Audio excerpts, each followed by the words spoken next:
Ang Warriors hanggang ngayon hindi nawawala sa radar nila itong si LeBron. Sobrang interesado sila na makuha yan ngayon sa free agency. Ito yung inaantay talaga nila kung ano yung magiging desisyon nitong si LeBron sa ngayon. Ang report kasi nakikipag-negotiation na ang Lakers front office kay LeBron. Bago ang off-season, kailangan na nilang maayos yung sitwasyon kay LeBron Kahit naman kasi si Pelinka sinabi na willing talaga sila na pabalikin si LeBron. Ang problema, hindi nga raw kasi nila hawak yung magiging desisyon niyan dahil restricted free agency siya at siya yung may hawak kung saang team siya papasok o mag-i-stay siya sa Lakers. Isa pa sa mga dilema kasi ngayon sa sitwasyon ni LeBron sa Lakers, yung maximum contract na base mismo sa mga report kasi, wala nang balak ang Lakers na ibigay uli yan kay LeBron mula sa full max contract niya. Kung sakaling bumalik nga raw to, based sa mga insider, pwedeng pumasok na lang around 30 to 20 million na lang itong contract ni LeBron pagpasok sa susunod na season. Diyan mismo nagiging komplikado Dahil nga si LeBron malinaw na hindi rin balak kumuha ng pay cut. Halos kalahati kasi ng max contract niya ang mawawala sa kanya kung magpe-pay cut siya sa Lakers. Hindi na lang simpleng pay cut to katulad nung ginawa niya last year Kasi ang gustong gawin sa kanya halos 50% ng full max niya ang gustong tanggalin ng Lakers. Mas logical kasi ang cap situation, mas inaasahan yung malaking contract ni Reeves ngayon sa free agency habang priority nila ang pag-build mismo sa paligid ni Luka. Kaya nakikita nga dyan mismo na hindi talaga gusto ng Lakers maglaan ng maximum level contract kay LeBron. Kaya sinabi mismo ni Sam Amick ang posibilidad na tignan ni LeBron ngayon ang Golden State Warriors na alternative destination kung hindi sila magkasundo ngayon sa free agency at hindi makita ni LeBron na sapat ang gagawing roster upgrade ng Lakers kung sakaling pumayag siya mag-pay cut Kung papasok siya sa free agency, ang malinaw na team talaga dyan ang Warriors. Isa pa sa nagpapaingay kasi dyan yung report na mismong si Kerry ang susubok na mag-recruit kay LeBron Ang Warriors lang rin kasi ngayon ang kayang magbukas ng halos 15 million galing sa mid-level exception nila na pwede nga raw gamitin kay LeBron. Mas mataas yan kumpara sa veteran deal nga raw na kayang ibigay sa kanya ng ibang mga contender team. Kaya possible kung papasok man nga raw si LeBron sa free agency, Warriors yung pinaka-alternative team para dito kay LeBron. Si Luka mismo ang nagre-request kasi ngayon ng center na mismong kailangan nila. Hindi pa gaanong makagalaw ang Lakers sa ngayon dahil sa cap hold ni Hachimura at LeBron.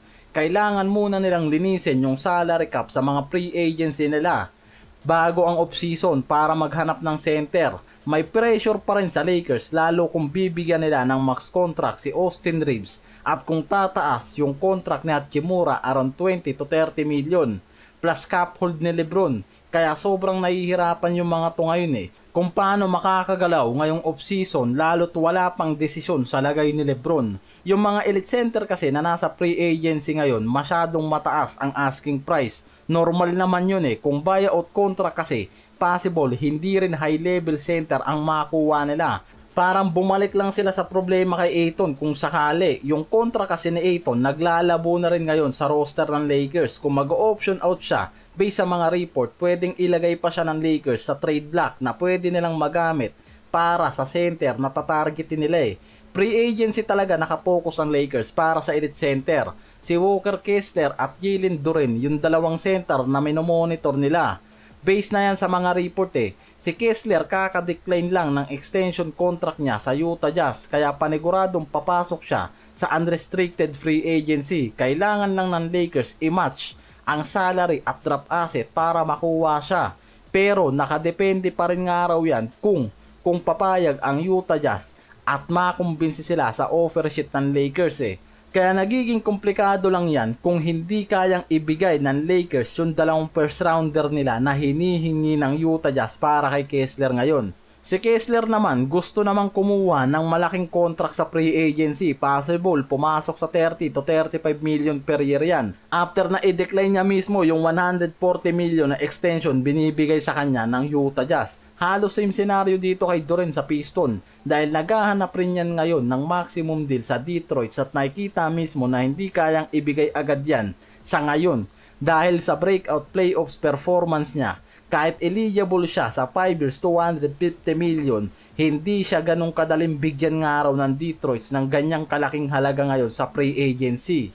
Restricted free agent siya at possible mag-explore sa free agency kung hindi magkasundo yung mga to.